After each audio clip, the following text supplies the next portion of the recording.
Vatimpana etni Pasteure Barbier Christina.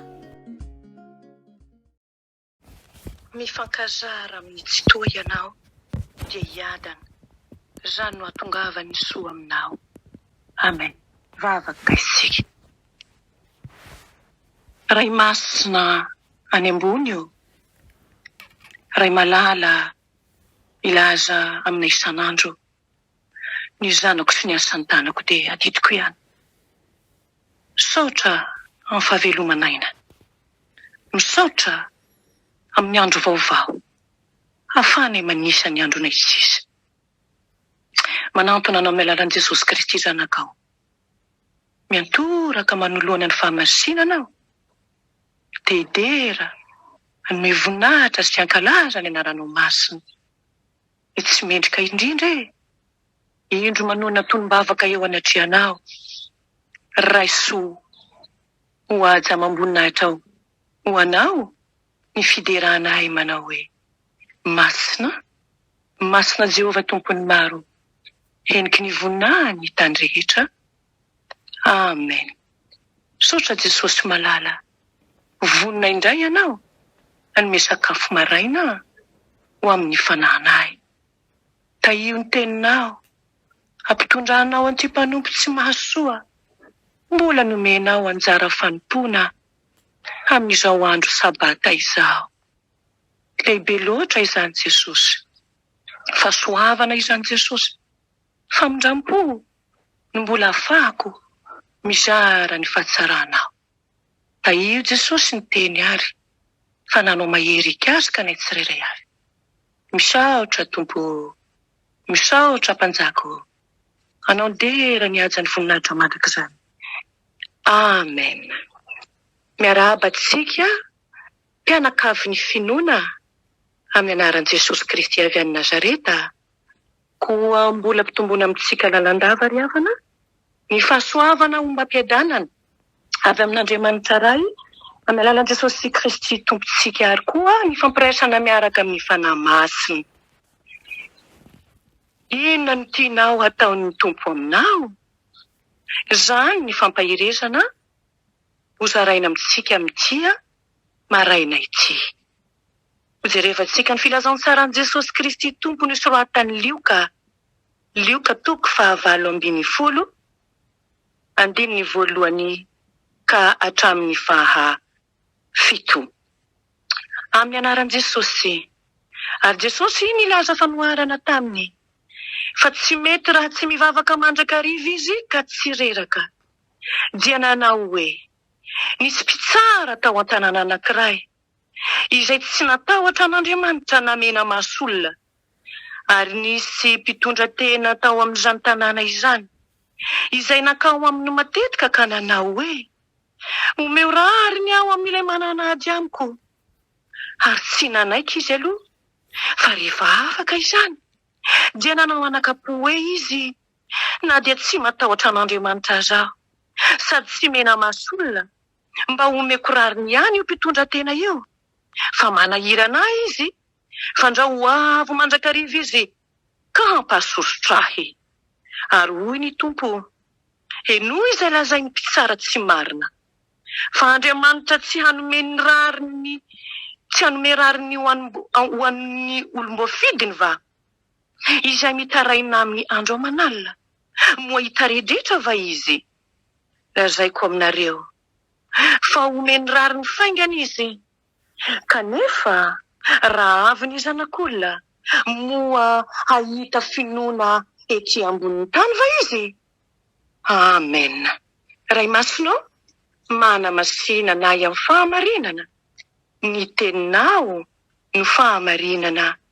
Amen. Eto Jesosy ry havana dia manao fanoharana, hanazavana izay lohateny nomenantsika izay hoe, inona no tianao ataon'ny Tompo aminao koa e? Indro ary tantara ny mpitondra tena, nanantona mpitsara tsy marina. Eno ny lazainy teo, omeo rariny aho amin'ilay manana ady amiko. Nandalo ilay mpitsara, nieritreritry izy taoriana ka nanao hoe, na dia tsy manana fatahorana an'Andriamanitra na mena maso olona zaho dia omeko rariny ihany io mpitondra-tena io fandrao manahira anay satria ho afo matetika. Ilay mpitondra-tena dia natsiaro ry havana fa tsy manana hery izy na fahaizana hoentina mandresy eo anoloan'ilay miady aminy. Ny fony kosa nefa ry havako dia matoky fa tsy hialy izy raha tsy mahazo izay ilainy amin'ilay mpitsara. Izay hita eto ary dia ny faharetan'ilay mpitondra-tena nangataka. Zany hoe tsy mora kivy izy, naharitra izy, ary tsy tezitra tamin'ilay mpitsara koa izy na inona tenin'ilay mpitsara dia tsy nampaninina azy izany fa niaretany. Inona ny vokatra azony?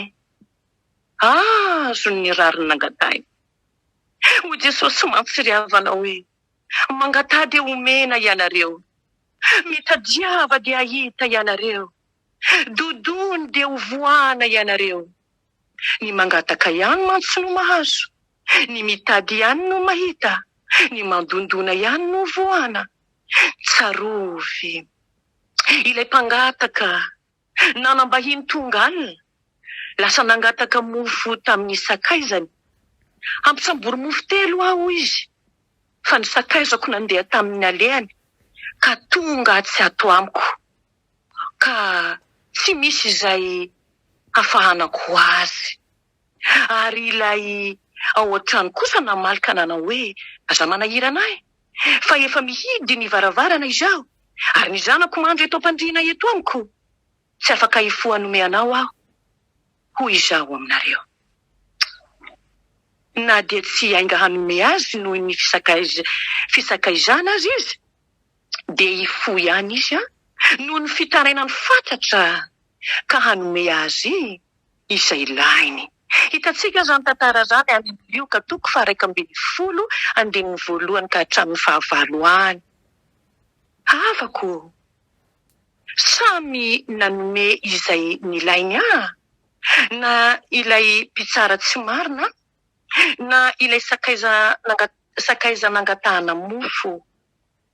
Ary dia manotra lavitra noho izany koa ny ry havako malala izao Andriamanitra izao hoe izy dia raitsika ne, ary isika koa dia zanany, ka matoky isika raha mangataka aminy, toy ny zanaka raha mila zavatra amin'ny ray aman-dreny malalany. Andriamanitra raitsika ry havana dia tompony zavatra rehetra aza adino zany. Nahary ny tany sy ny lanitra izy, manana ny fahefana ambony izy, manan-karena amin'ny fahasoavana izy, vonona hanome antsika izay rehetra ilaitsika. Na ara-tena izany, na ara-panahy izany, raha mifanaraka amin'ny sitrapony. Tsy misy mody maina izany izay mangataka aminy. Izy io Andriamanitsika io no naniraka an' Jesosy hamonjy izao tontolo izao ane, ka amin'ny alalan'ny vavaka ary no ifaneraserantsika amin'izao Andriamanitra izao. Jesosy koa dia manome marika alaitsika tahaka amin'izany vavaka izany. Inona no nataony tetỳ tany? Nitokana tany an-tany foana izy, naharitra ny vavaka tamin'Andriamanitra izy, tany amin'ny tendrombohitra oliva sy toerana maro samihafa rehetra.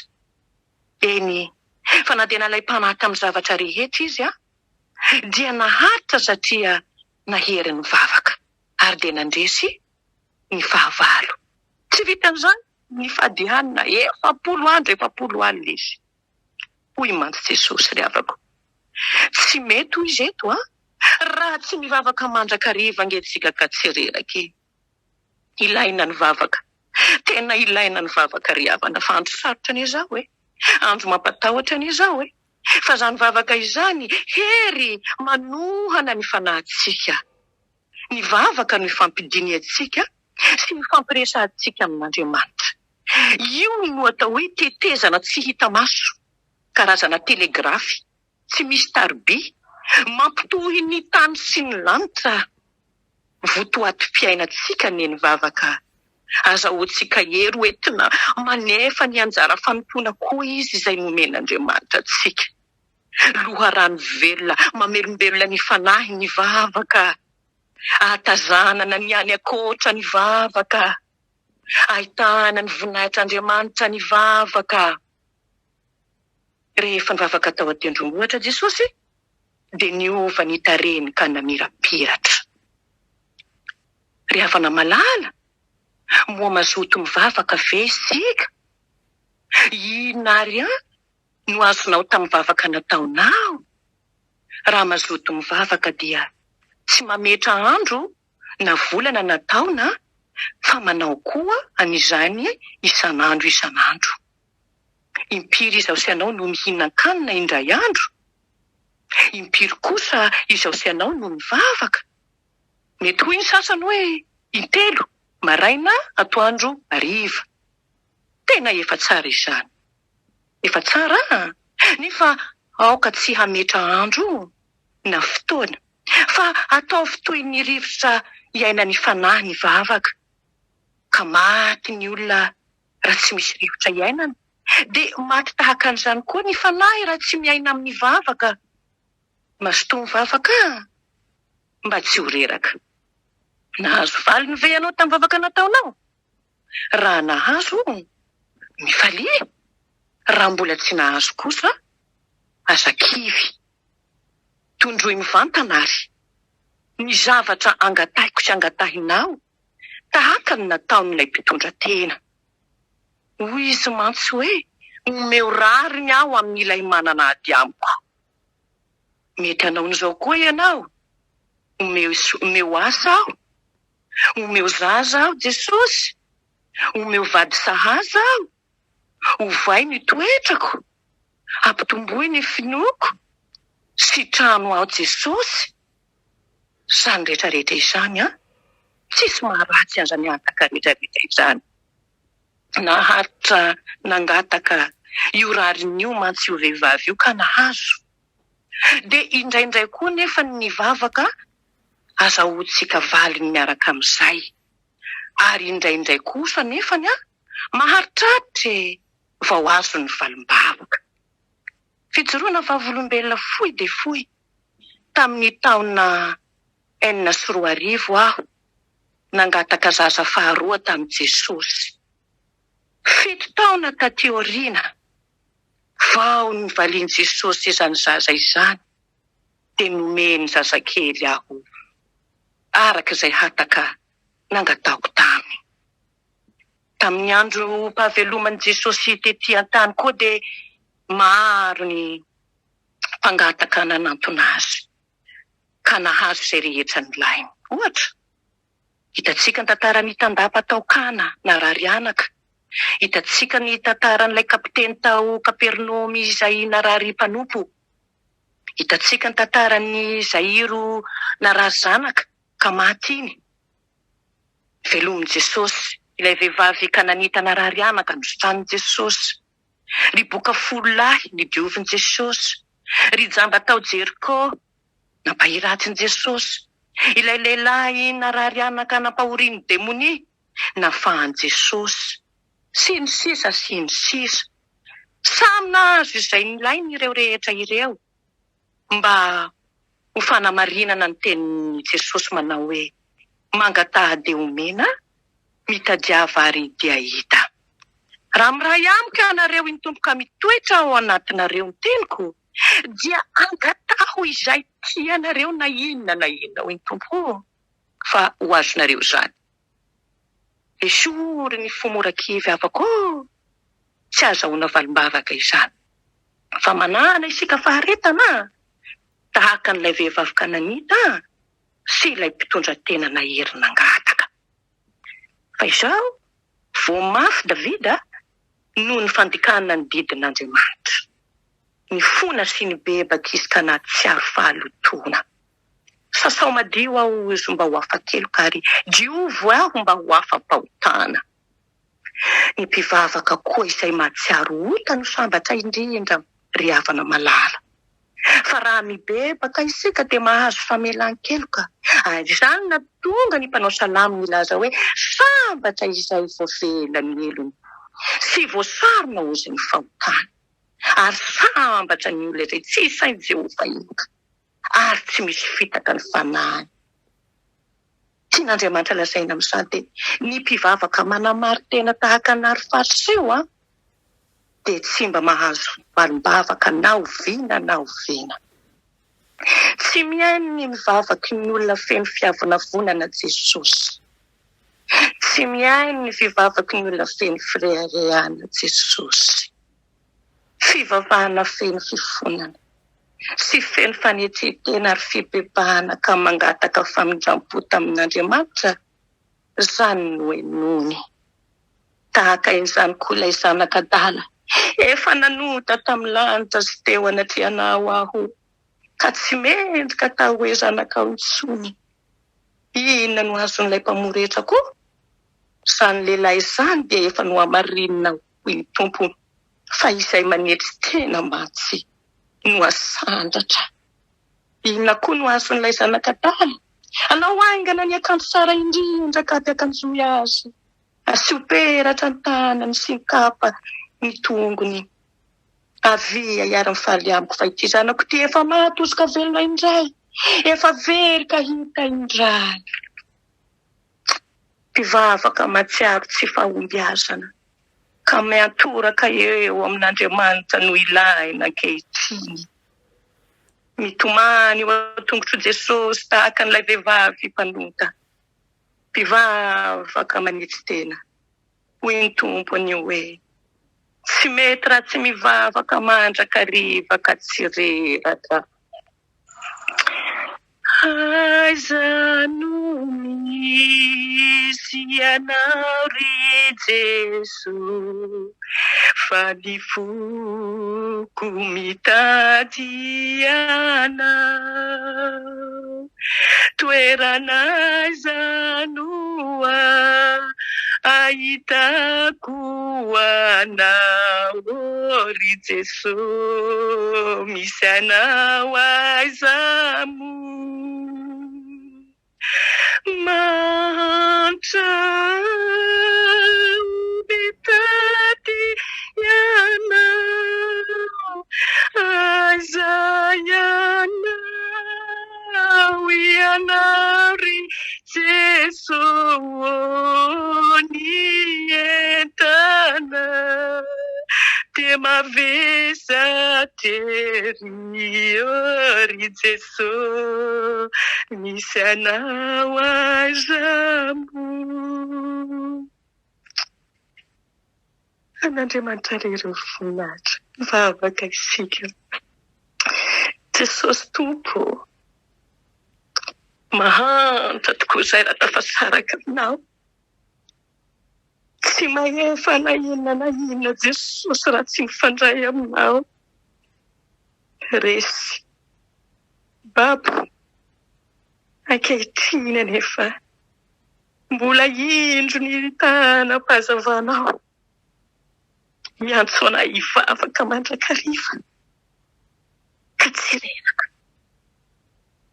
Taio ny teninao Jesosy, taio ny olonao tsirairay avy. Mandalo ady izao tontolo izao, mandalo ady ny firenena rehetra maneran-tany. Maro koa ny tokantrano misedra ady mangotraka amin'izao andro izao. Me hoe zahay ahatra mivavaka, ary dia mamindra foka miatra, atao tsy maharitra mivavaka izahay. Fona aminao, raha tsy ampy ny fifandraisanay aminao. Taio zahay Jesosy, aza ilaozanao zahay Jesosy, vonjeo zahay Jesosy. Misaotra Tompo, raisy ny fitahina, mitsodrano avy amin'ny Kristy Jesosy avy any Nazareta. Moa tsy efa nandidy anao fa mahereza ary matanjaha. Aza matahotra anao amin'ny vadi-po, tsy miova hoy ny Tompo. Omaly sy anio ary mandrakizay. mivavaha mandrakariva. Aza reraka. Anaka, ka tsao mandrakariva davako. Hoy ny Tompo. Misaotra Jesosy. Ho anao mpamonjy malalako. Misaotra, mihaja, midera, mihery, ny voninahitra. Mandrakizay. Fa ho an'ny mpanomponao kosa ankehitriny. Ny valim-bavaka, ny fanasitranany, ny fandresena amin'ny alalan'ny anaranao mahery. Haleluya. Amen.